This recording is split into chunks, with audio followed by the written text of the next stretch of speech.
እንዴት አባበለች መለኮትን አቅፋው ይነግራት ነበረ እግዚአብሔርም ሲከፋው። ማርያም ቅሩብ ለትሑታን ማርያም ተስፋቸው ለሙታን ልጅ ሰጪ ለመሃን ማርያም እመብርሃን።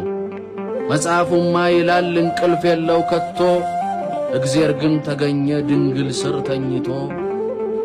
እንቅልፉን ወሰደው መለኮት በሥጋ ያርፍባት የለም ወይ እጇን ለተጠጋ። ማነው የጎበኘው የማርያምን ማጀት ለራበው ታዝናለች እንደ ልጇ ካንጀት።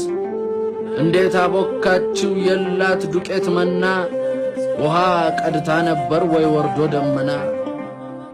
አይባልም ለርሷ አይባልም ለርሷ እንጀራና ዳቦ እንዴት ጋገረችው እሳት አይደለም ወይ የተሸከመችው። አይባልም ለርሷ እንጀራና ዳቦ እንዴት ጋገረችው እሳት አይደለም ወይ የተሸከመችው።